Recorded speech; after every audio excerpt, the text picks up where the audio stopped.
Oh, Selamat siang, siang, bro. Prof.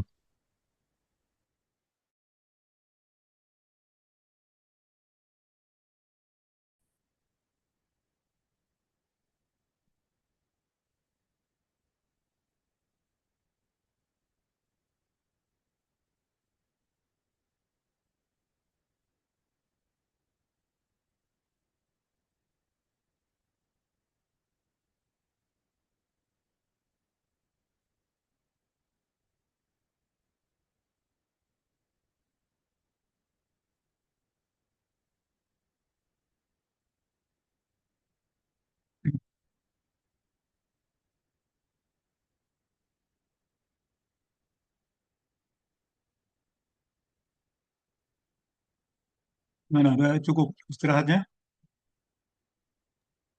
Cukup, Prof. Kita Cukup, mulai ya. Prof. Alhamdulillah. Cukup, Prof. Ini sesi keberapa nih? Keempat ya. Iya, Prof, yang keempat.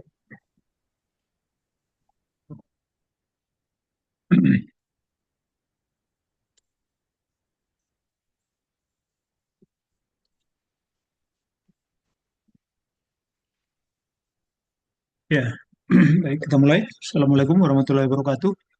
Waalaikumsalam warahmatullahi Waalaikumsalam. Waalaikumsalam warahmatullahi Waalaikumsalam wabarakatuh. warahmatullahi wabarakatuh. Ya, kita hari ini mereview dulu ya, apa namanya, langkah-langkah penelitian secara keseluruhan.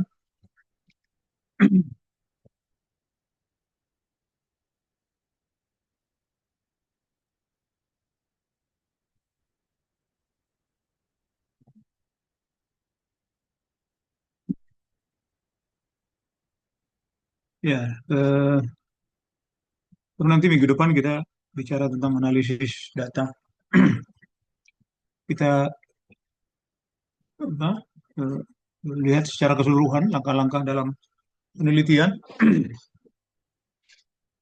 Nah, lagi-lagi kita lebih berat ke apa lebih lebih banyak ke kuantitatif memang, dan langkah-langkahnya itu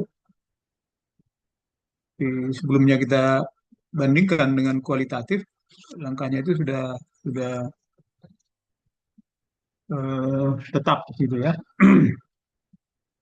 Mulai dari proposal sampai akhir itu sudah dengan kualitatif. Nah, di awal ini saya mau menggambarkan eh, antara korelasional dengan eh, eksperimen, ya itu dua hal. Di mana langkahnya itu ada yang berbeda, ya. Nah, kita mengetahui langkah pertama itu adalah menulis latar belakang dan merumuskan masalah. Ya. Nanti ada penjelasan masing-masing. Kemudian kita mencari landasan teori, ya, dari berbagai referensi, baik buku maupun artikel di jurnal. Nah, setelah landasan teori, maka kita merangkainya, membuat menjadi kerangka berpikir, eh, istilahnya sebagai jembatan untuk merumuskan hipotesis. Gitu. Jadi waktu itu pernah kita bahas ya, bagaimana landasan teori itu menjembatani untuk munculnya hipotesis. Nah, kalau hipotesis sudah dirumuskan, maka kita menetapkan populasi dan sampelnya. Ya, populasi dan sampel. Nah, berdasarkan eh, landasan teori tentang variabel masing-masing, kita bisa mengembangkan instrumen. Jadi instrumen itu alat ukur yang hasilnya itu menunjukkan nilai atau ukuran dari variabel. Ya. Nah, dalam tesis itu, dalam penelitian akademik itu harus diuji coba.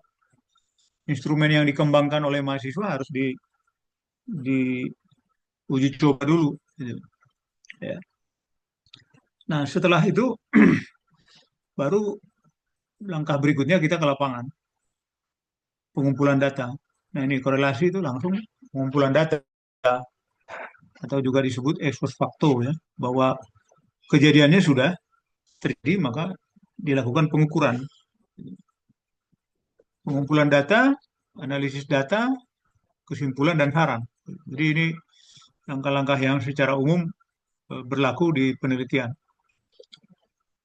Nah, bagaimana dengan eksperimen? Eksperimen itu di awal sama, latar belakang, rumusan masalah, landasan teori, kerangka berpikir, rumusan hipotesis, populasi, sampel, kemudian instrumennya diuji coba. Langkah berikutnya eh, pelaksanaan eksperimen. Jadi bukan langsung mengumpulkan data gitu. Ya, di sini perbedaannya dengan yang tadi korelasi ya. Dan pelaksanaan eksperimen inilah yang menjadi pertimbangan dari beberapa orang karena ini terkait dengan durasi waktu ya. Jadi ada kelebihannya, ada keterbatasannya. Kalau mahasiswa melakukan eksperimen bagus sekali eh, karena hasil eksperimen itu lebih meyakinkan daripada hanya mengkorelasikan atau menghitung pengaruh ya. Nah, setelah pelaksanaan eksperimen berlangsung, misalnya apakah 8 kali pertemuan misalnya, ya, baru diukur hasilnya, gitu ya, baru dilakukan evaluasi atau tes, ya.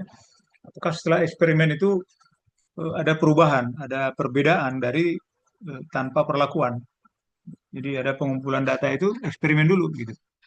Kalau tadi korelasional atau ex post facto, ya, faktanya sudah ada, tinggal mengumpulkan data langsung. Nah, kalau ini untuk eksperimen, bedanya di situ.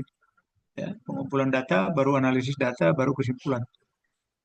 Ya. Jadi eh, pilihannya untuk kuantitatif ya, pilihannya saudara mau meneliti apa gitu. Jadi persoalannya apa?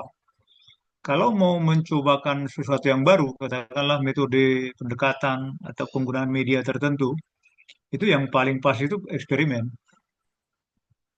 Ya, karena sesuatu yang baru dicobakan dulu, diterapkan. Kalau mengukur yang sudah ada, ya, hubungan antara A dengan B dan seterusnya, itu bisa saja dengan korelasi atau yang tadi tidak perlu ada treatment atau eksperimen. Ya. Nah, termasuk di sistematika tesis atau penelitian akademik, pertama latar belakang, ya, identifikasi masalah, kemudian batasan masalah, rumusan masalah, tujuan, kegunaan, dan sistematika penulisan. Ini isi dari bab satu, ya, bab pendahuluan. Nah, kita jelaskan satu persatu. Latar belakang. Penulis harus dapat memberikan latar belakang, menunjukkan ya, menuliskan tentang latar belakang mengenai topik atau isu yang akan diteliti. Nah, sesuai dengan kondisi saat ini, situasi kondisi kekinian. Jadi eh, ketika dilakukan penelitian ya, jadi eh, seperti apa eh, masalah itu berada di latarnya gitu, di tempat terjadinya masalah.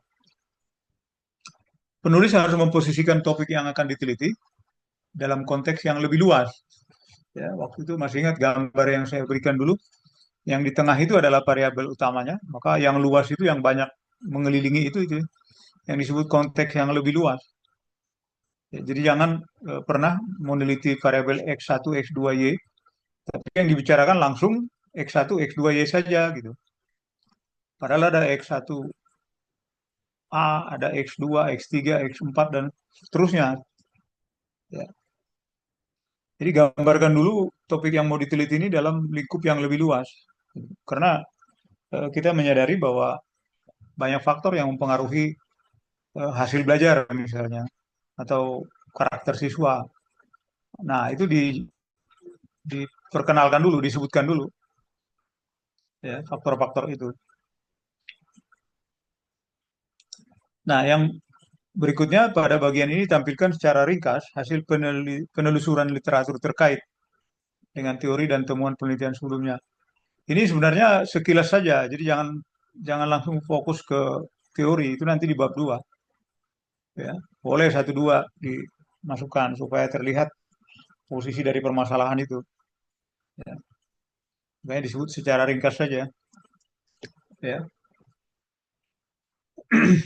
Nah, kalau latar belakangnya sudah menunjukkan posisi dari berbagai masalah yang dideskripsikan, ya, diceritakan gitu, maka diidentifikasi masalah ini dalam bentuk pertanyaan. Ya, meskipun baru-baru ini saya mahasiswa ada pembimbing dua mengatakan kalimatnya jangan bentuk pertanyaan gitu ya, tetapi sebenarnya yang paling itu pertanyaan. Pertanyaan yang dikemukakan haruslah berhubungan dengan masalah yang diteliti. Jadi semuanya dikaitkan dengan, masih ingat ya gambar yang saya bikin itu. Semua yang terkait dengan variabel yang di tengah itu, variabel utamanya. Ya, kalau tidak ada kaitannya, tidak usah dibahas di latar belakang maupun di identifikasi masalah. Di pertanyaan yang dikemukakan berhubungan dengan masalah yang diteliti. Ya, oleh karena itu kemungkinan pertanyaan akan banyak. Ya, bisa 15 atau berapa lah. Semakin banyak, itu menunjukkan saudara mempunyai pengetahuan yang sangat luas tentang isi atau keadaan dari masalah itu. Ya. Berikut, penelitian harus taat azas. Kalau misalnya peneliti melakukan penelitian mengenai hubungan antara dua variabel atau lebih, pertanyaan harus selalu mengenai hubungan. Itu juga harus konsisten dari awal. Jangan sampai berubah menjadi perbedaan atau pengaruh. Ya. Ya. Nah, identifikasi masalah juga mendeteksi atau melacak hal-hal yang berkaitan dengan masalah dan variabel yang akan diteliti. Ya. Hal-hal yang terkait, yang menyebabkan, dan seterusnya. Dan di bagian akhir, pointer-pointernya itu disebutkan. Misalnya yang 15 pertanyaan tadi. Ya. Nah, setelah diidentifikasi, setelah dibuat daftarnya, permasalahan yang ada kaitannya dengan variabel utama itu, nah, baru saudara membuat pembatasan. Tapi pembatasan, diingat ya, pembatasan ini adalah pembatasan masalah. Ya. Bukan pembatasan populasi, misalnya dibatasi hanya di Kabupaten Karawang gitu. Bukan itu bukan pembatasan masalah. Itu nanti di bab 3 itu. Jadi, saya pernah menemukan seperti itu ya, proposal dari kakak kelas saudara. Jadi pembatasan itu sampel juga disebut di situ. Enggak. Ini kan pembatasan masalahnya dari identifikasi sekian banyak itu dengan berbagai pertimbangan tentu kita harus membatasi. Jadi peneliti melakukan pembatasan masalah agar lebih terarah, terfokus, ya, tidak melenceng kemana-mana. Ya. Jadi fokus berarti tidak meluas. Nah, perlu dipertimbangkan dari segi materi, kelayakan, keterbatasan, ya, tapi tidak keluar dari jalur penelitian ilmiah. Jadi dibatasi pada hal-hal yang akan didalami. Ya.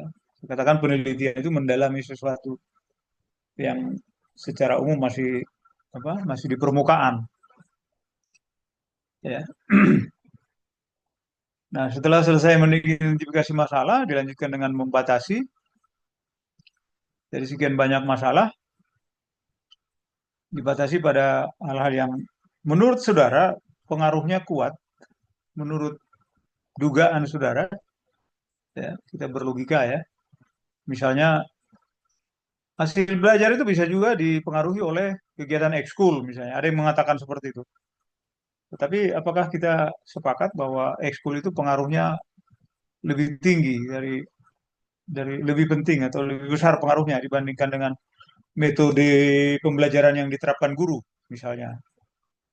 Jadi coba mana yang menurut keyakinan saudara paling besar pengaruhnya paling kuat hubungannya gitu, supaya nanti penelitiannya itu lebih lebih bermakna ya. Ya. Jadi pertimbangan-pertimbangan untuk membatasi itu seperti itu. Nah, setelah dibatasi dirumuskan. Jadi ini juga bagian dari penelitian kuantitatif. Rumusannya itu harus harus jelas ya. Perumusan masalah penelitian memuat identifikasi yang spesifik ya mengenai apa yang akan diteliti. Perumusan masalah juga ditulis dalam bentuk pertanyaan ya pada umumnya. Karena pengertiannya kalau dia bertanya berarti butuh jawaban dengan melakukan penelitian. Ya. Jumlah pertanyaan dibuat sesuai dengan sifat dan kompleksitas penelitian. Ya. Jadi dirumuskan sesuai dengan yang dibatasi tadi. Kalau kita sudah masuk ke pembatasan, itu sudah tidak boleh lagi keluar dari apa yang sudah dibatasi. Itu kuantitatif ya. Jadi itulah yang terus didalami, gitu ya. Penelitian dengan pendekatan kuantitatif biasanya mengidentifikasi pola yang akan di. Ya. Pertama, apakah sebatas untuk mengetahui bagaimana variabel tersebut dalam sebuah populasi? Ini yang kita sebut deskriptif itu. Kemudian mencari hubungan antar variabel satu dengan yang lain, yang korelasi tadi. Nah, untuk mengetahui apakah ada hubungan sebab akibat antar satu variabel dengan variabel lain. Jadi kalau sudah sebab akibat, sebenarnya itu sudah masuk ke eksperimen ya. Tentu dibedakan. Ya, ada uji beda di situ, pembedaan antara yang mendapat perlakuan dengan yang tidak mendapat perlakuan. Umumnya tiga ini kalau kita bicara kuantitatif. Bagian berikutnya tujuan. Tujuan juga tentu sejalan dengan pembatasan atau rumusan.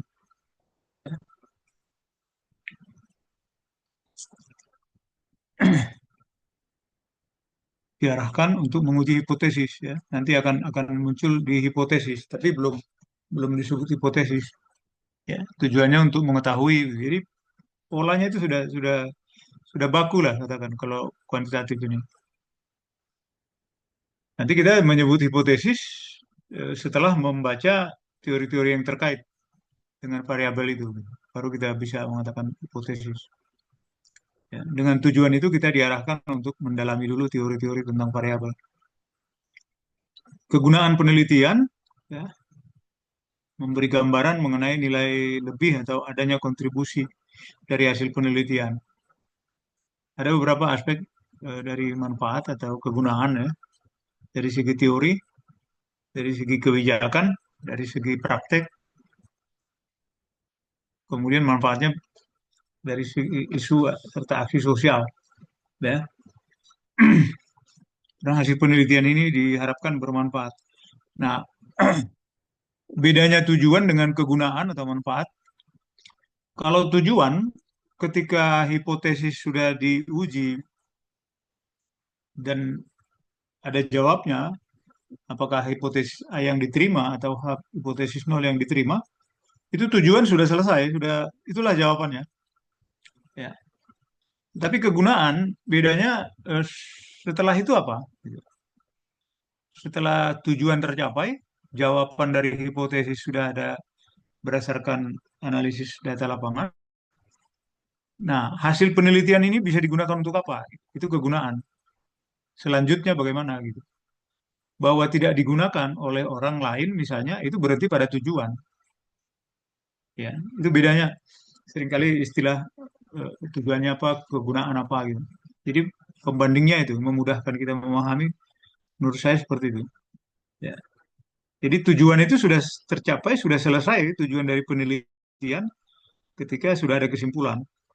Tetapi manfaat itu kalau hasil penelitian itu bisa dimanfaatkan orang lain selanjutnya, ya, setelah selesai penelitian. Jadi tujuan dicapai pada saat terakhir kesimpulan, ya.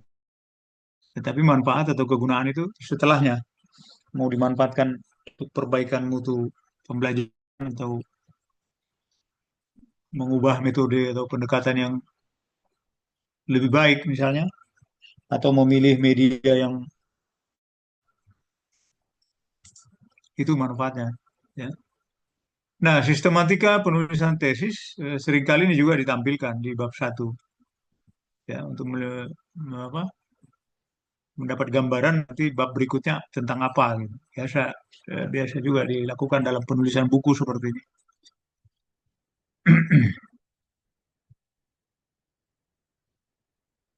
Nah, itu bab satu ya. Nah, bab dua ada tiga hal yang ditulis atau dilakukan di bab dua ini. Yang pertama landasan teori, ya ini yang butuh upaya yang cukup, ya, dari segi waktu dan tenaga, waktu pikiran untuk mencari landasan teori tentang variabel yang akan diteliti. Ya, kemudian kerangka berpikir, ya, baru hipotesis. Jadi tidak tidak pas kalau harus landasan teori hipotesis gitu. Harus ada kerangka berpikir, saudara. Ya, berdasarkan landasan teori untuk kan ke hipotesis. Gitu. Jadi posisi kerangka berpikir ini sangat penting. Nah, landasan teori atau kajian pustaka memberikan kontak hubungan yang jelas terhadap topik yang diangkat dalam penelitian. Pada prinsipnya kajian pustaka berisi hal-hal berikut. Pertama, konsep-konsep, teori-teori, dalil, hukum, model, bahkan rumus-rumus utama, serta turunannya dalam bidang yang dikaji. Ya. Penelitian terdahulu yang relevan juga apa, termasuk ya. Ada prosedur di sana, ada subjek, dan temuannya apa. Jadi ketika kita bicara landasan teori, tambahkan penelitian yang relevan misalnya, atau penelitian terbaru tentang variabel tersebut. Kemudian posisi teoritis peneliti yang berkenaan dengan masalah yang diteliti. Jadi ketika saudara membaca banyak buku tentang variabel motivasi misalnya, saudara juga punya posisi yang apa me- me- mengambil sebanyak mungkin tentang motivasi belajar, ya, motivasi berprestasi misalnya, bukan motivasi yang lain gitu. Ya, kan banyak motivasi-motivasi. Jadi sudah menunjukkan akan kemana arah dari penelitian ini gitu. Ya.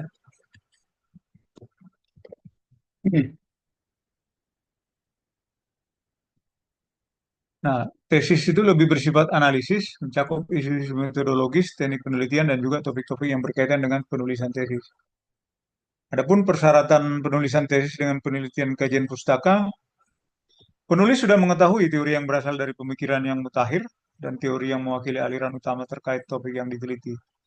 Jadi ketika menulis tesis itu penulis sudah menemukan, ya, sudah mengetahui teori-teori yang ada tentang variabel itu.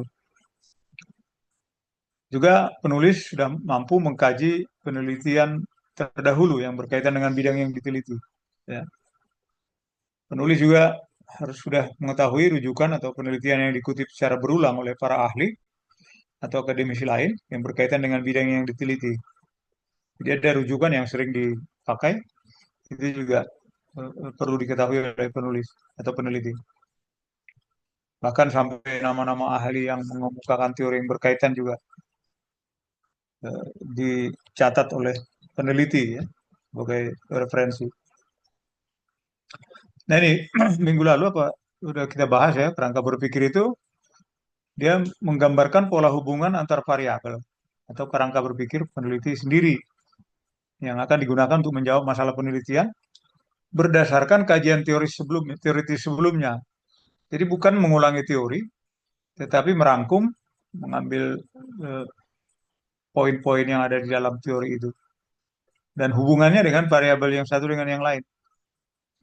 Ya. Nah, kerangka berpikir ini sudah mulai menjurus kepada perumusan hipotesis.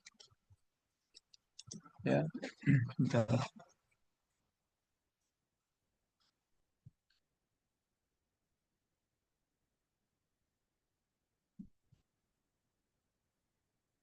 Artinya untuk merumuskan hipotesis harus harus didahului dengan kerangka berpikir. Ya. Beberapa kali saya sampaikan. Untuk variabel umumnya yang dua variabel atau lebih. Ya. Kalau dia hanya satu variabel, hanya mendeskripsikan eh, apa apa yang terakhir itu eh, nilai matematik ya, dalam TKA itu rendah. Itu kan tidak dikaitkan yang lain, hanya menampilkan eh, eh, satu variabel. Tapi kalau dua variabel itu wajib ada hipotesis. Meskipun kalau satu variabel bisa saja ada hipotesis, ya. Tapi hipotesisnya ya tentang satu variabel. Katakanlah dihipotesiskan bahwa nilai matematik siswa SMA di atas 8 gitu. Itu juga hipotesis, ya. Ternyata tidak misalnya atau ternyata benar. Jadi meskipun satu variabel tapi tidak selalu, ya. Tidak perlu selalu dihipotesiskan kalau variabelnya hanya satu. Ya. Mungkin pertanyaannya adalah berapa nilai matematika SMA di TKA tahun depan, katakan begitu. Ya. Jadi tidak tidak harus dibuat hipotesisnya bahwa nilainya di atas 8 gitu. Ya. Pada hakikatnya kerangka berpikir mempergunakan pengetahuan ilmiah sebagai dasar argumentasi dalam mengkaji persoalan agar peneliti mendapat jawaban yang dapat diandalkan. Ya. Jadi pengetahuan ilmiah yang sebelumnya itu kita argumentasikan. Hal ini berarti bahwa dalam menghadapi permasalahan yang diajukan, peneliti menggunakan teori-teori ilmiah sebagai alat bantu dalam menentukan permasalahan. Ya, jadi kita dalam mengambil referensi-referensi itu kayak mencari dukungan gitulah, ya, mencari dukungan tentang argumentasi kita. Semboyan ilmiah mengatakan yakinkan secara logis dan buktikan secara empiris. Ya. Jadi yakin dulu sebelum ke lapangan bahwa secara referensi atau logis memang memang seperti itu. Gitu. Nah baru pergi ke lapangan. Apakah teori-teori yang bersifat umum itu berlaku di sekolah X? Gitu, misalnya itu penelitiannya yang kuantitatif seperti itu. Itu dengan mengumpulkan fakta atau data dari lapangan. Setelah kerangka berpikir, baru kita dengan tegas merumuskan hipotesis. Tadi di tujuan sudah mengarah di bab 1. Ya. Judul juga sudah menunjukkan kira-kira kemana arah penelitian. Tapi bagian bab 2C ini yang secara tegas mengatakan hipotesisnya adalah apa gitu. Hipotesis merupakan jawaban sementara terhadap masalah penelitian yang kebenarannya harus diuji secara empiris. Hipotesis dirumuskan berdasarkan kajian teoritis dan kerangka berpikir. Jelas ya di urut begitu ya.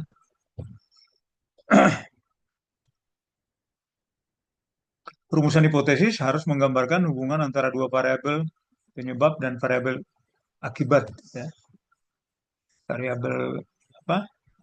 Eh, eh, bebas dan variabel terikat. Ya. Dari arti kata hipotesis berasal dari dua penggalan kata, hypo dan tesa. Ya, hypo di bawah, tesa itu kebenaran, tesis. Ya. Jadi hipotesis kebenaran yang masih di bawah karena belum ke lapangan, belum mencari fakta atau data. Jadi perlu diuji kebenarannya berdasarkan data di lapangan. Nah, hanya saja kalau saudara perhatikan di jurnal atau majalah ilmiah misalnya itu ada karya ilmiah juga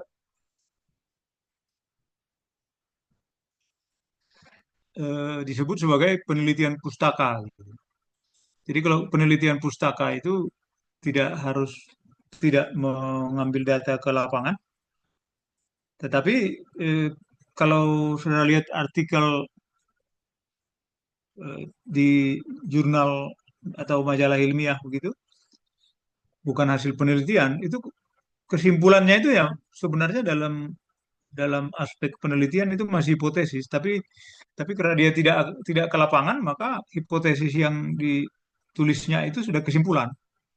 Ya, jadi kesimpulan berdasarkan ya berdasarkan buku. Jadi kalau kita menulis artikel seperti itu, itulah kesimpulan. Tapi kalau kita meneliti itu masih hipotesis, gitu. Bedanya di situ. Ya.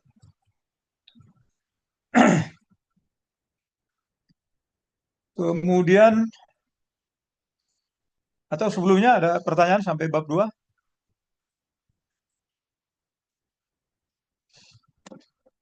Izin Prof, ada pertanyaan nih Prof, Ya, yang silakan. terkait dengan yang dijelaskan tadi.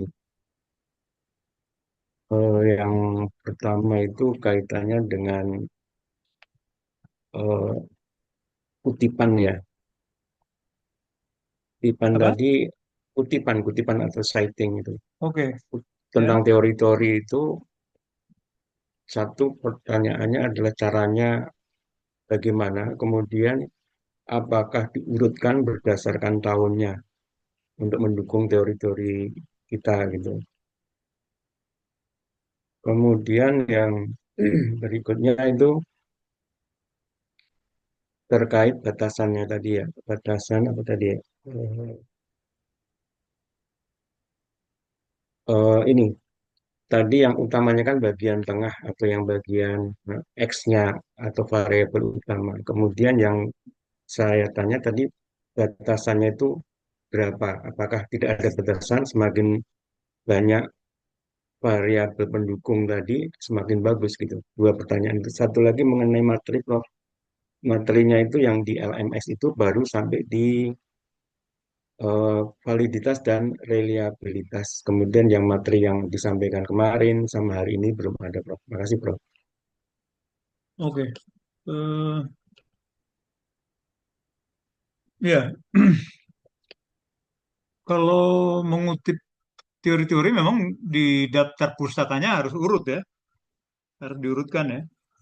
Tapi urutannya itu kan berdasarkan ini ya, apa alfabet ya, A sampai Z ya.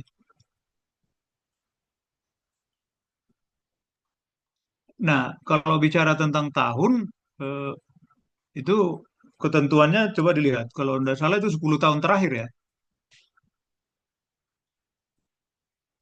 Jadi semakin baru semakin baik gitu. Cuma persoalannya kan kalau dia buku mungkin 10 tahun terakhir mungkin masih ya. Tetapi kalau jurnal itu mungkin 5 tahun terakhir lah ya. Karena mungkin sudah ada yang berbeda atau apa. Ya, jadi eh, tetapi waktu itu sudah saya sebutkan ya kalau kalau sumber itu harus buku ya, bahwa dia ditemukan di media internet, eh, tetap harus buku gitu, tetap harus artikel penelitian, jangan mengutip dari apa istilahnya itu blog atau apa gitu, ya. Jadi tidak persoalan dia di buku kertas cetak atau e-book, tapi tetap dalam bentuk karya ilmiah lah, bukan pendapat pribadi misalnya gitu, pendapat pribadi yang ditulis di mana-mana lah gitu ya, eh, opini apa begitu. Tapi memang biasanya kalau udah buku itu hasil penelitian, apalagi kalau di jurnal penelitian. Nah, mengenai jumlahnya itu tidak ada batasan, tapi saudara yang membatasi bahwa sudah mencari banyak gitu ya, mencari banyak maksudnya begini.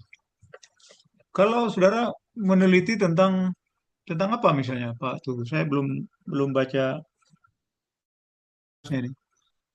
Em, Apa tuh namanya itu Variabel apa? membaca variabelnya itu membaca dengan teknik skimming dan reading untuk meningkatkan kemampuan berbicara atau memahami bacaan. Eh, saya buka sebentar tugasnya, Prof. Kemampuan berbicara ya, Iya, apa sebentar. speaking ya.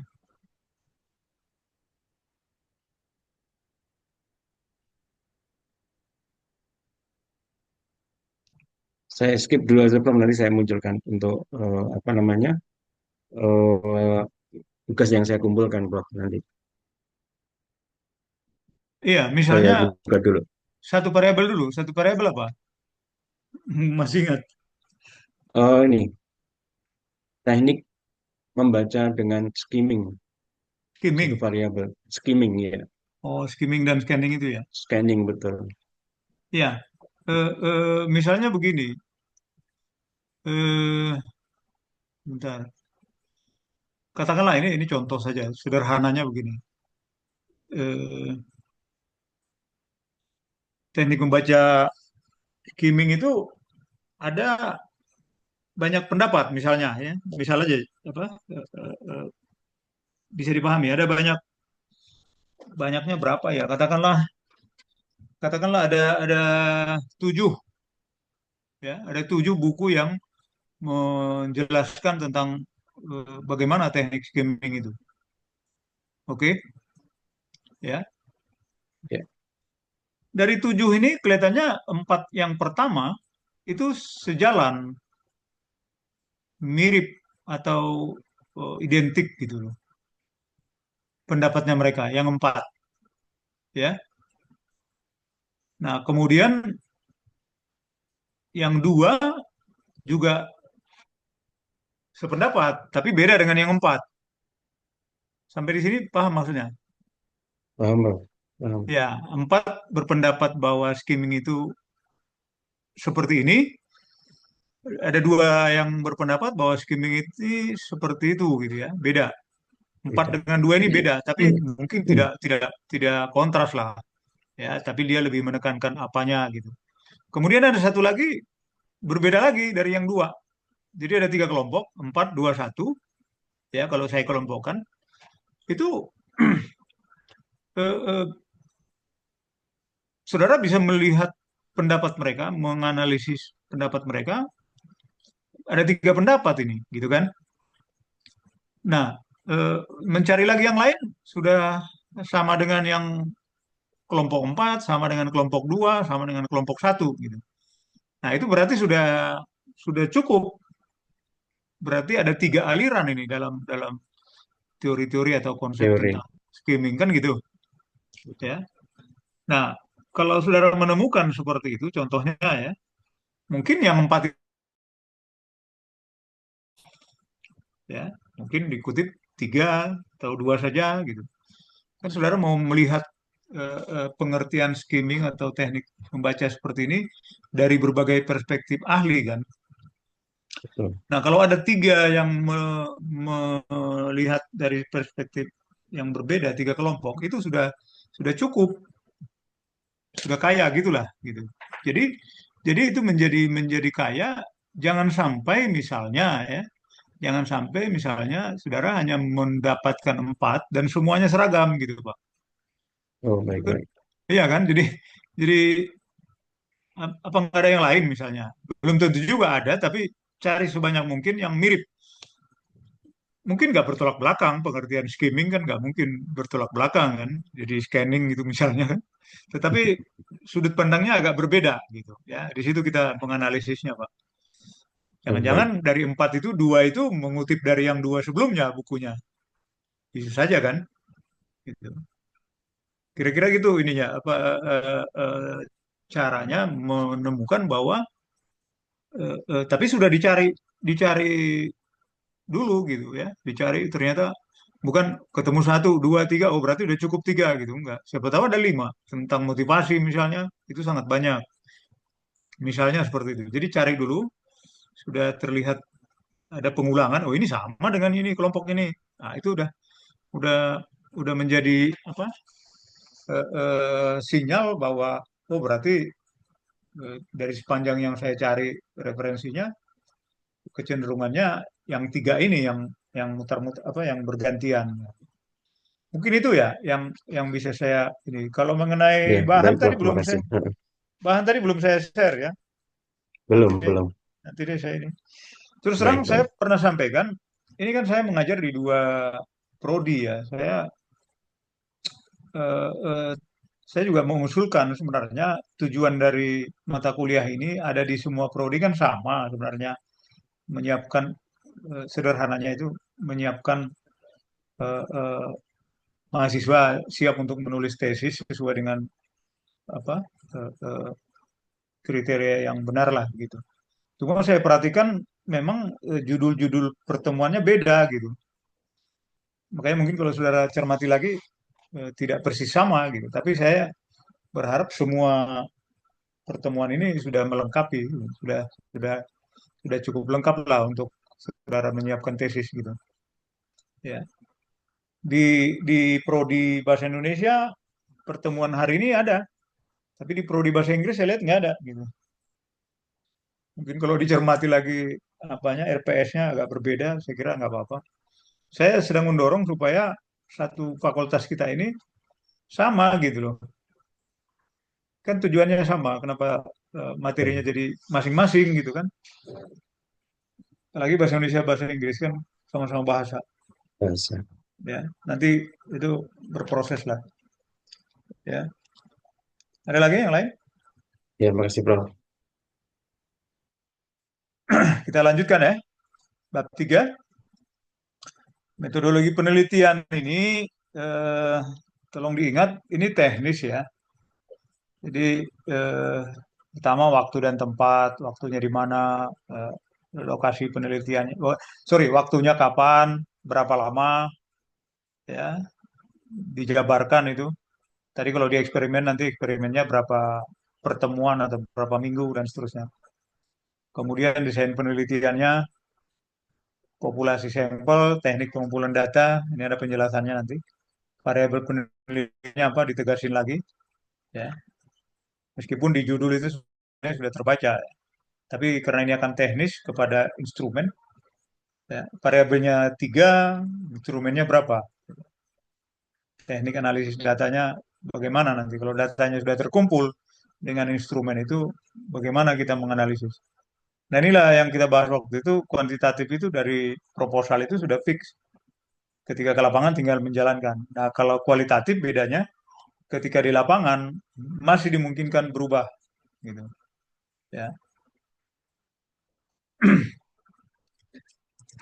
Nah, waktu dan tempatnya, tentang tempat dan waktu diadakan penelitian, saya lokasi atau lembaga, sekolah misalnya, periode waktu disebutkan, kapan mulai, jadi tidak cukup hanya 4 bulan, tapi dirinci proposal berapa minggu, bahkan di tesis itu biasanya ditulis minggu keberapa dia di bulan-bulan ini.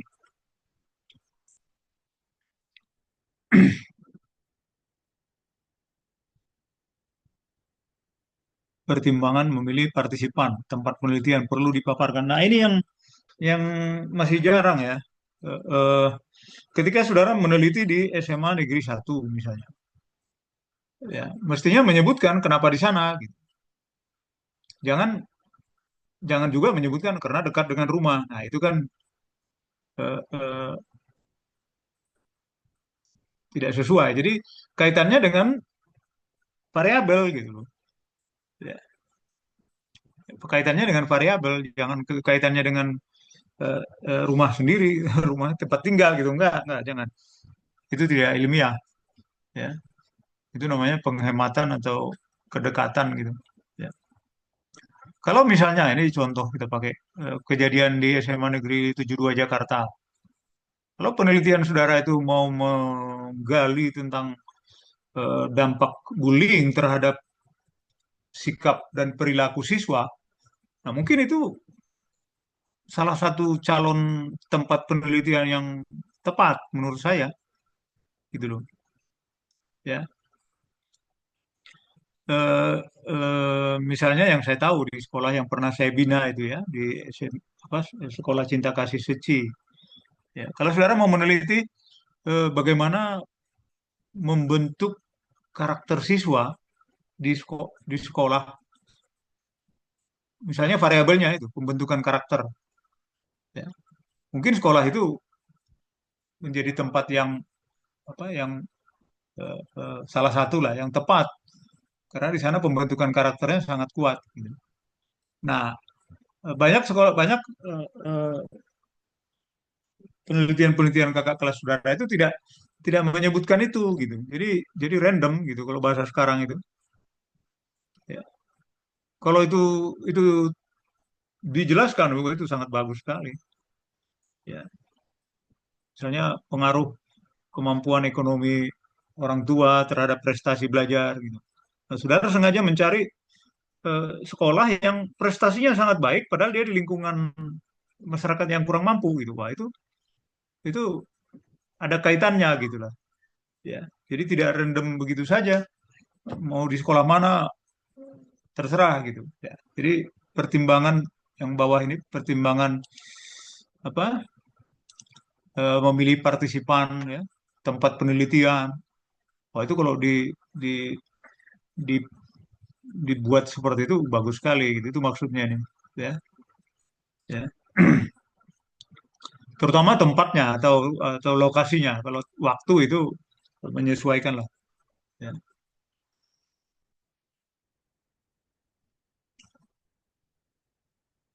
Nah, kemudian desainnya disebutkan, ya,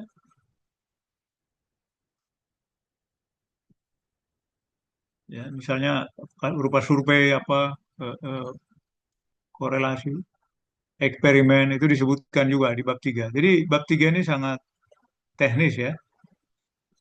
Nah, kemudian populasi dan sampel. Nah, yang penting di sini populasinya siapa? Bahkan yang saya sebutkan tadi juga berlaku. Kenapa murid SMA yang diteliti? Ya,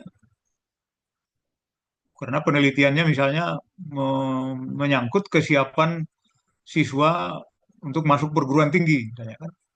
Oh, berarti SMA atau SMK.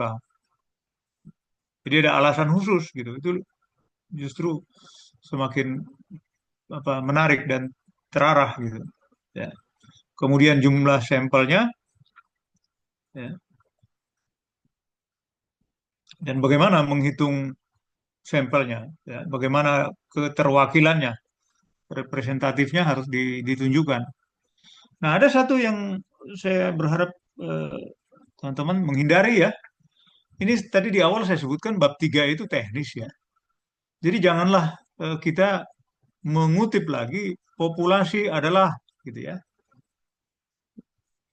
Seperti kalimat yang kedua ini misalnya, ini kan penjelasan apa itu populasi.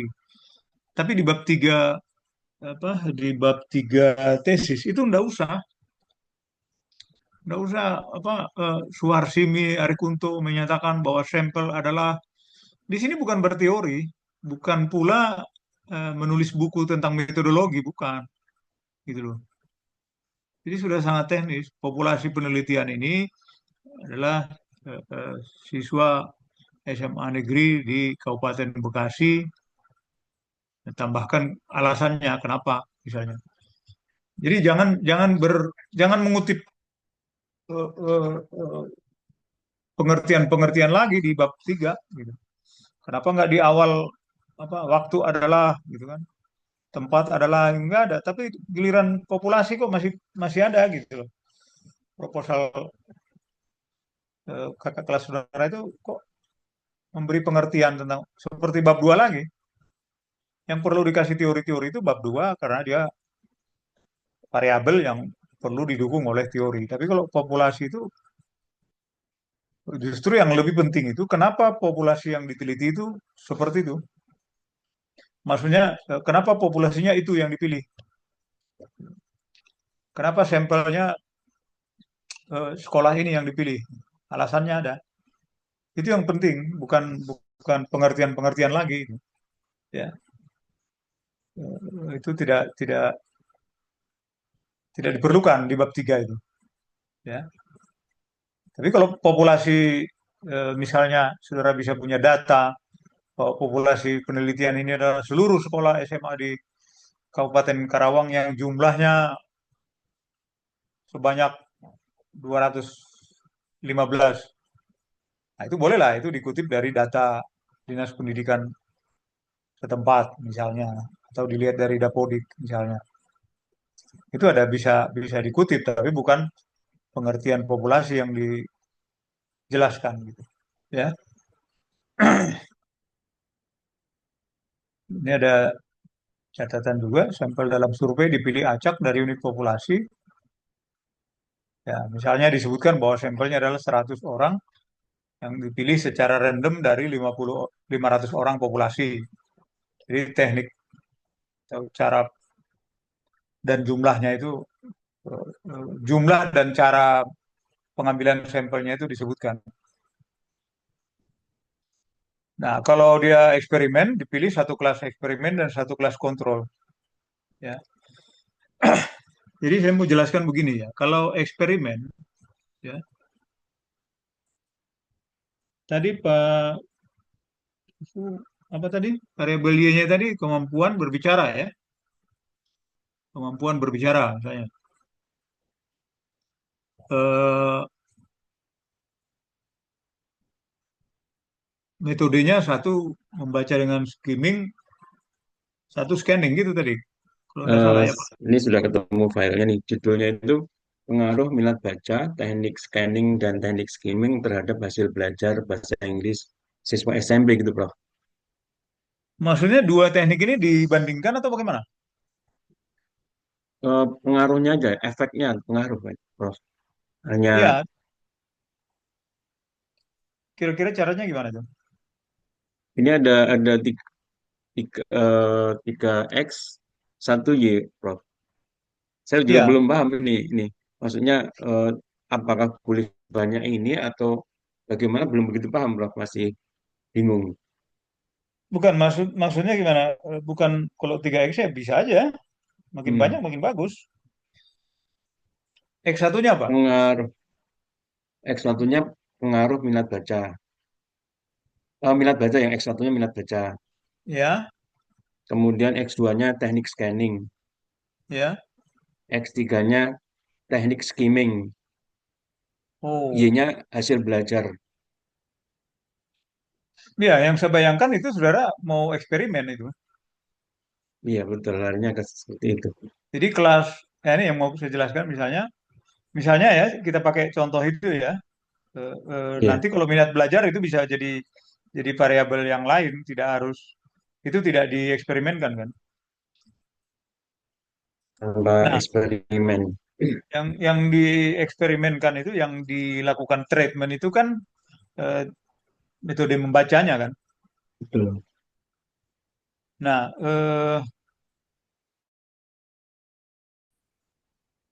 selama ini seperti apa Pak yang sering dipakai? Cenderung teknik yang mana? Kalau untuk teori-teori yang digunakan sudah dimix kadang-kadang untuk di kelasnya itu gitu. Jadi tidak Iya, spesifik hanya satu saja gitu. iya. Tapi kalau reading comprehension mungkin skimming ya atau apa? Bisa dua-duanya, Prof. Kalau yang skimming itu kan sifatnya yang umum. Kalau scanning itu kan sifatnya yang khusus mencari informasi-informasi khusus gitu. Iya, tapi kalau kita mau memahami bacaan, memahami ya, bukan Iya. menceritakan ulang, ya, itu mungkin skimming lebih cenderung ke skimming ya. Nah, itu makanya saya tadi bertanya, apa ini bisa dipisah gitu dalam praktek pengajarannya, ya. Ya, menarik memang. Makanya saya minta apa tugas itu biar bahan kita lebih lebih progresif ya, lebih mengarah ke ide-ide saudara gitu. Ya, kalau kalau mencobakan sesuatu yang baru ya di luar yang biasa dilakukan gitu. Tetapi juga nanti hasilnya bisa dilakukan seperti yang dieksperimenkan gitu. Artinya begini, kalau kalau misalnya teknik kim itu kan ada plus minusnya ya. Betul. Kalau Ada plus scanning minusnya. itu mungkin dia akan lama, tapi kalau dia hanya membaca, mencari ide-ide dari suatu bacaan yang banyak, cukup dengan skimming dia udah dapat point of view-nya kan sudah cukup gitu misalnya. Masing-masing ada plus minusnya sih. Cuma maksud saya tadi ketika hasil penelitian misalnya mengatakan eh, eh, skimming lebih baik, apakah itu akan merekomendasikan bahwa skimming sajalah digunakan gitu? Kan nggak Enggak, nggak juga gitu ya. enggak juga ya. Iya, makanya ini menarik sebenarnya. Eh, eh, atau bisa begini nggak? Eh, Aduh, jadi bukan kemampuan kemampuan apa tadi berbicara ya? Ini tadi ke sebentar saya buka dulu. Minat baca, teknik scanning, hasil belajar, Nah, hasil belajar hasil itu kalau belajar bisa dispesifikkan bahasa lagi, Pak. Inggris ya, belajar bahasa Inggris. Iya, maksudnya hasil belajar bahasa Oh, Inggris itu kan ada structure di sana luas. macam-macam kan. Ya ya. Ya, nah itu akan menarik kalau coba dari hasil belajar itu apa yang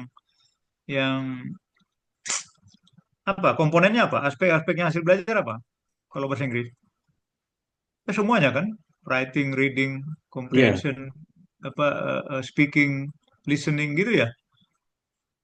itu komponen ya, ya empat empat skill itu paling lainnya seperti itu. Iya mau saya kalau diambil satu misalnya apa reading comprehension atau apa istilahnya sekarang. Kalau yang awalnya itu tekniknya ini bisa digunakan untuk reading, hanya reading aja Iya makanya utamanya. jangan Mm-mm, jangan hasil belajar kan berarti mm-mm. jadi nilai reading. Kemampuan hasil nilai reading. Iya, iya. Nah, kalau itu mungkin masih bisa kita kita lihat apakah untuk reading itu bukan speaking ya atau writing, tapi bukan hanya, tapi kalau fokus ke reading mungkin mungkin bisa kita perbandingkan antara skimming dengan scanning ini, Hmm, ya. Jangan hasil belajar terlalu umum dia. Iya, Kalau betul. seseorang untuk bisa berbicara, menulis, wah, mungkin dia harus apalagi menulis, dia harus scanning, ya kan? Iya, kembali ke eh, masalah yang saya maksud di sini, yang mau saya jelaskan, dari katakanlah 10 rombel, maka dipilih atau diundi dua kelas untuk eksperimen. Ya. Di kelas berapa misalnya ini? Kelas 7, kelas 8. Di kelas 8. Iya, di kelas 8 itu berapa rombel misalnya di satu sekolah itu? Udah direncanakan di sekolah mana? Udah dibayangkan. Paling tidak dua sekolah, ya paling minimal itu 4 rombel satu sekolahnya. Satu rombel itu kan, Kalau kalau eksperimen itu nggak boleh dua sekolah. Nah, ini saya juga hmm, masih masih berupaya untuk mempengaruhi di pengambil keputusan di kampus ya, kebijakan gitu. Eksperimen itu harus di satu sekolah. hmm, Pernah dengar kuasi eksperimen kan? Eksperimen pernah semu. dengar. Nah, kalau eksperimen yang murni itu di laboratorium. Tekanan udara, suhu, ruangan, itu dikontrol semua. Jadi mengurangi sebanyak mungkin faktor, meskipun dia kuasi eksperimen, meskipun eksperimen sosial, itu faktor yang lain itu harus kita hindari, ya. Jadi misalnya skimming di SMA 1 dengan scanning di SMA 2 itu nggak boleh. SMA 1 dengan SMA 2 itu banyak sekali Beda, perbedaannya kan? beda ya. Iya, jadi harus di satu sekolah itu. Kalau kalau eksperimen murni itu ya harus di satu ruangan gitu. Itu juga masih masih bisa eh, faktor lain misalnya, oh ini di kelas skimming ternyata jauh lebih bagus. Ternyata banyak dari kelas eksperimen yang kita terapkan skimming itu pada les bahasa Inggris dia di luar. Kita nggak tahu kan, nggak bisa kita kontrol kan. Betul. Tapi tapi kalau kalau mas saya begini, kalau dia dua sekolah itu sudah banyak yang tidak tidak terkontrol lagi. Perbedaan start awalnya Kondisi. udah Hmm. beda, fasilitas sekolahnya beda, gurunya beda. Nah, kembali lagi ke yang ini, kalau dia di suatu sekolah, katakanlah ada 5 rombel gitu ya, Ya, kelas 8-nya ada 5 rombel. maka secara acak ya itu diundi. eh, Sekarang misalnya ada 5 gulungan kertas begitu ya, kelas A, B, C, D, E. Nah, sekarang saya mau meneliti kelas eksperimen, cabut. Oh, ternyata kelas 8A. Kemudian cabut lagi, oh ternyata saya kelas kontrolnya ini aja lah, kelas B yang di layar ini. Kelas B sebagai kelas eksperimen, kelas D sebagai kelas kontrol. Dua itu kalau diambil secara acak, maknanya adalah kesimpulan dari penelitian di dua kelas ini berlaku untuk seluruh kelas, gitu. Karena diambilnya dengan random, gitu. Random. Iya, jadi tidak sengaja dipilih. Oh, kelas A saja yang skimming, karena kelas A itu kan dulu waktu kelas 7 mereka yang pinter-pinter bahasa Inggris. Udah kelas E aja bikin scanning, gitu kan. Seandainya sekolah itu mengurutkan kelas itu berdasarkan nilai sebelumnya, itu kan jadi bias kan. Ada unsur kesengajaan. Padahal eksperimen ini harus harus dihindari itu. Maksud untuk kan kita menguji hipotesis ya, bukan membuktikan. Beda itu ya. Jadi yang kita uji itu hipotesis A dan hipotesis nol.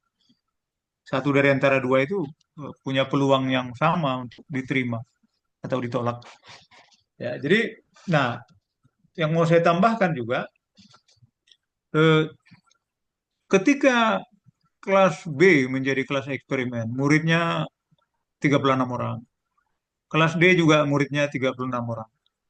Dilakukanlah eksperimen di kelas B itu dengan skimming, kelas D itu dengan scanning misalnya ya. Skimming. Kemudian nanti di akhir eksperimen, setelah mungkin 10 kali pertemuan atau berapa kali, diukur nilainya kan, kemampuan reading comprehensionnya kan, ya, menyimak dari eh, me- ya, pemahaman tentang apa yang dibaca begitu.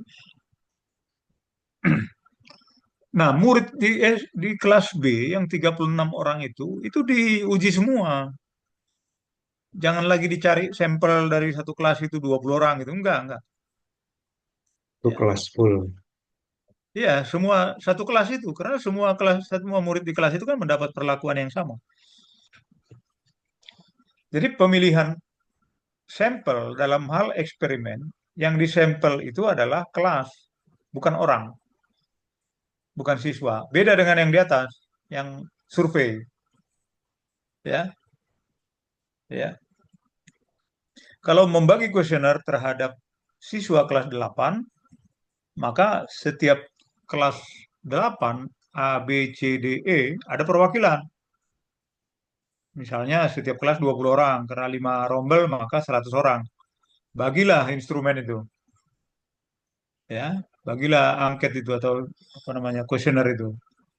Nah, di eksperimen berbeda, ya.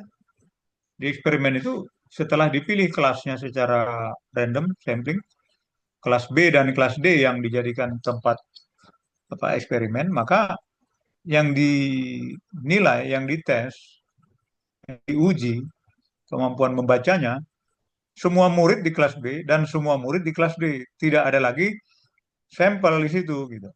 Itu bedanya ya. Itu yang mau saya Iya. jelaskan di dua, Masih, Bro. Ya. ya, di slide ini yang saya maksudkan perbedaannya itu di situ, ya. Nanti kita lihat di instrumen ya, teknik pengumpulan data, selanjutnya interview, observasi, tes, dokumentasi, ada macam-macam ya. Variabelnya diulangi lagi, variabel X1, X2, X3. Tadi X3-nya apa tadi? Oh, tadi itu X2 itu Pak, minat membaca itu. Minat membaca itu X1-nya, Oh, teknik jangan. scanning. Oh, gitu. Jadi Gimana, Bro? jadi teknik membaca itu satu variabel, Pak. Teknik membaca satu variabel. Iya, terdiri dari kelompok kan. Apakah Hmm. skimming atau scanning gitu. Scanning. Oke. Iya, iya. Nah, Untuk variabel variabel X2-nya itu minat. Yang utama yang mana sebenarnya yang mau Bapak tonjolkan di sini? teknik kan, tekniknya betul. bukan minat. Yang tadi minat bacanya iya, minat baca itu mungkin yang Iya, tidak bisa terukur tadi ya. Sama mana teknik, lebih, iya, maksud saya mana lebih utama mau saudara promosikan atau mau ini kan? Teknik kan? tekniknya, tekniknya Iya, betul. minat itu melengkapi kan. Mm-mm. Bisa saja nanti menariknya begini kalau kalau seperti itu. Ternyata untuk minat baca yang tinggi, mau teknik skimming atau scanning sama saja. Bisa Masih jadi ada kan? betul. Iya, Bisa. bisa jadi. Jadi ini menjadi banyak variasi nanti dalam dalam kesimpulan, ya. Atau bisa jadi nanti hasil penelitiannya baik yang minat baca tinggi maupun minat baca rendah, ternyata teknik skimming tetap lebih unggul dalam hal kemampuan membaca. Jadi variasi kemungkinan eh, hasil penelitiannya menjadi banyak karena memasukkan unsur minat baca tadi, ya. Ya. Kalau yang Oke, untuk tekniknya itu hanya diambil satu aja, Prof. bukan Tapi kan satu, tadi tapi eh, kan ada dua tadi ya. Untuk penyebutan X-nya tadi bagaimana, Prof ya? Minat baca dan teknik membaca aja gitu. iya. Ya, ya. Tapi ketika dieksperimenkan dia menjadi dua kelas atau ada yang lain. Saya kira seperti itu ya. Jadi Ya. X-nya tetap tetap apa? Itu lebih lebih mudah. Teknik membaca tadi. Iya. Tapi tetap dieksperimenkan menjadi dua dua dua kelas ya. Teknik Coba nanti dua kelas. dipertimbangkan lagi ya. Saya juga lebih Ya. mikir apa menjadi X2 X3 atau bukankah ini X11 dengan X12 baru X2 ya. Kurang lebih sama kalau kita metode metode pembelajaran apa PBL misalnya. Kan dibandingkan dengan yang bukan PBL kan, yang konvensional gitu Konvensional. kan. Ya. Iya, iya, iya. Coba nanti di ini kan lagi, dipertajam lagi ya. Ya, baik, Prof. Makasih. Iya. Kalau dia X1-nya skimming, S2-nya scanning, X3-nya minat, mungkin eksperimennya nanti ada lagi yang lain pembandingnya. Apakah mix misalnya atau bagaimana? Atau tidak dua-duanya gitu. Ya, selama ini tidak ada menggunakan baik skimming maupun scanning, tapi kayaknya nggak mungkin ya. Biasanya kombinasi.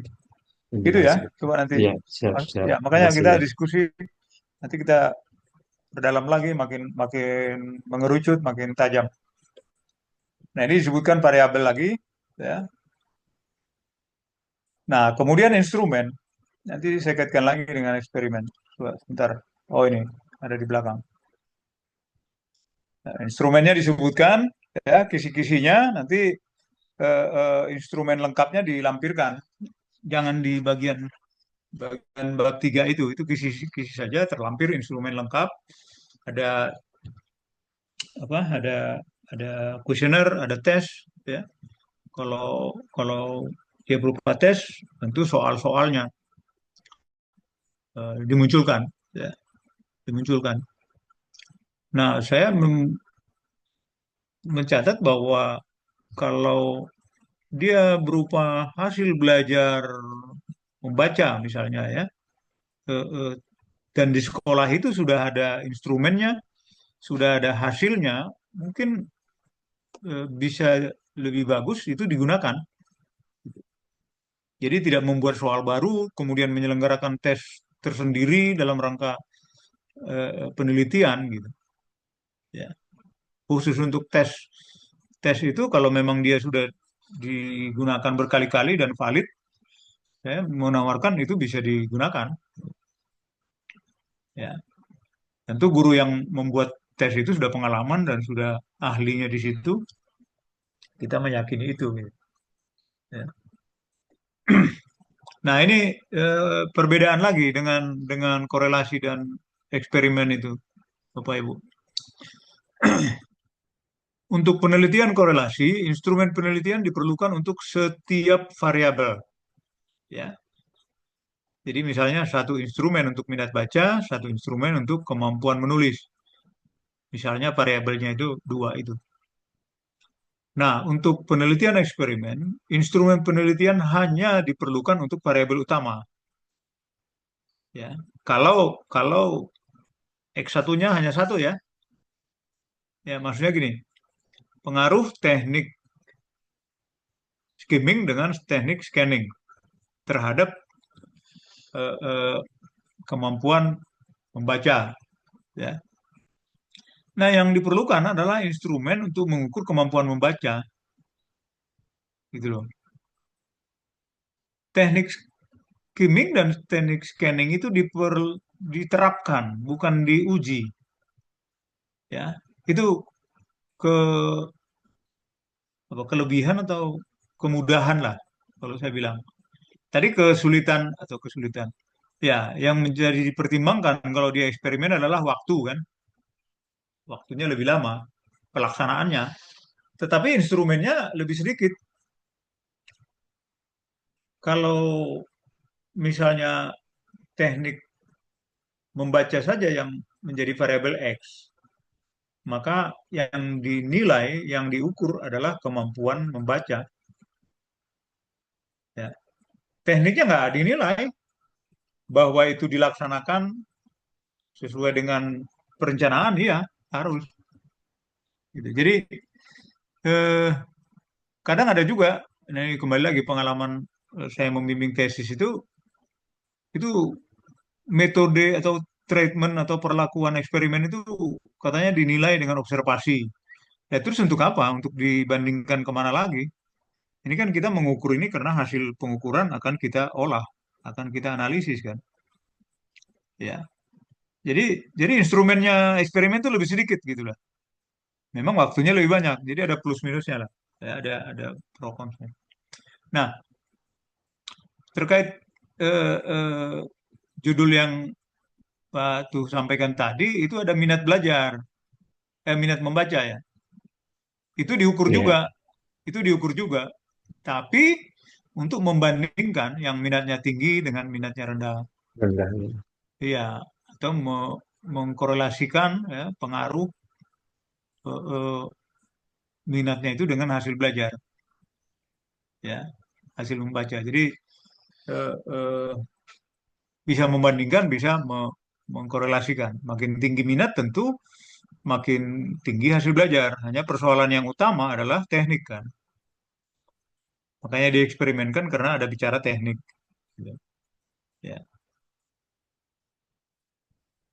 Kemudian analisis data, ya. Ini juga sudah dibuat di bab 3, tinggal melaksanakan. Ya, ada software yang digunakan. Yang penting kita bisa memaknai hasil dari perhitungan software itu. Kemudian hasil penelitian dan pembahasan di bab 4 selalu diawali dengan deskripsi data ya. Baru pengujian persyaratan, karena rumus-rumus statistik itu ada persyaratannya. Kalau sudah memenuhi persyaratan, maka digunakanlah eh, eh, eh, rumus-rumus itu untuk menguji hipotesis. Nah, deskripsi data ini masih raw data ya, data mentah. Deskripsinya dibuat distribusi frekuensi pakai histogram dan seterusnya. Ya. Jadi sebenarnya ketika mendeskripsikan pun sudah ada temuan, misalnya, oh ternyata hasil belajar atau kemampuan membaca siswa SMP 1 ini tinggi. Itu kan udah ada makna dari angka-angka itu kan.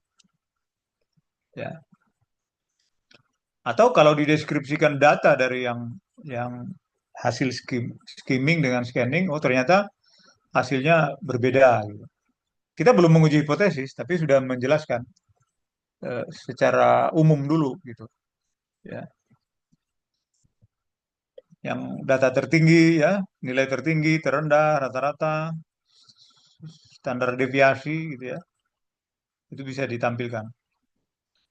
Kemudian menguji dulu persyaratan analisis. Jadi sebelum dianalisis, paling tidak ada dua yang sering kita gunakan. Eh, eh, Data itu berdistribusi normal, ya, terutama untuk korelasi. Kemudian dia harus eh, eh, homogen, ya. Ya. Jadi ini selalu kalau perhitungan rinciannya itu di lampiran, tapi hasilnya ada di batang tubuh, ya, di bab 4 itu.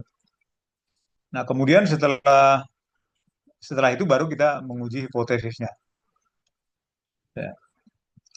Nah, kemudian ada apa ini waktunya ya udah. Nah, pembahasan ini juga penting.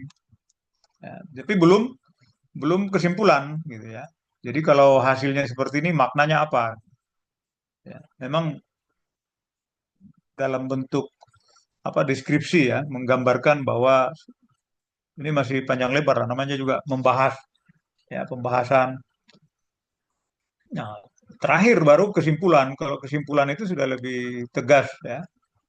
Ya, ini kesimpulan itu tegas, lugas, sesuai dengan permasalahan dan hipotesis. Jadi bisa jadi kesimpulan itu sama dengan hipotesis kalimatnya ya. Kalau hipotesis kan masih sementara ya. Terdapat pengaruh teknik membaca dengan kemampuan eh, apa membaca gitu. Teknik pembelajaran membaca dan kemampuan atau hasil belajar membaca. Nah, kesimpulan juga bisa jadi begitu atau sebaliknya, tidak terdapat pengaruh yang signifikan. Jadi dia kalimatnya itu sudah sangat tegas. Ya.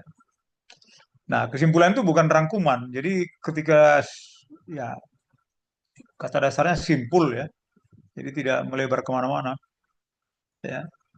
Kalau masih dibahas-bahas itu di pembahasan gitu, di bagian bab 4. Kalau bab 5 itu sudah to the point. Ya. Ya. Dan terakhir itu saran. Ya. Nah, untuk saran eh, eh, ini masih terkait dengan kegunaan tadi di bab 1 tadi. Jadi saran itu harus terkait ya dengan hasil penelitian. Ya, jadi kalau penelitiannya itu tentang teknik membaca, ya, jangan nanti sarannya agar guru-guru memotivasi anak untuk rajin membaca. Enggak, ya. Tapi kalau ada variabelnya minat baca, bisa saja guru-guru mendorong anak untuk lebih berminat membaca, meningkatkan berupaya untuk meningkatkan minat baca. Jadi tetap tetap berkait atau berpatokan pada variabel yang diteliti ya. Jangan nanti apa eh, banyak sarannya tapi tidak terkait dengan kesimpulan, tidak terkait dengan variabel. Jadi ini bukan bukan persoalan banyak atau sedikit. Ya. Ya minimal sama lah dengan kesimpulan. Misalnya kesimpulannya tiga ya sarannya tiga misalnya. Ya. Bahkan kalau misalnya penelitian ini dilakukan di satu sekolah, ya, bisa saja disarankan untuk dilakukan lagi di sekolah lain yang kategorinya beda, misalnya. Apakah ini penelitiannya di sekolah di tengah kota, misalnya di perkotaan, bisa disarankan coba diteliti lagi di pedesaan, misalnya, atau di sekolah negeri nanti disarankan bagaimana dengan sekolah swasta, gitu. Nah, itu sebabnya ketika kita mau mencari permasalahan dalam merencanakan sebuah penelitian, termasuk hasil-hasil penelitian itu di bagian saran itu menjadi sumber apa inspirasi untuk membuat judul baru. Gitu. Ya.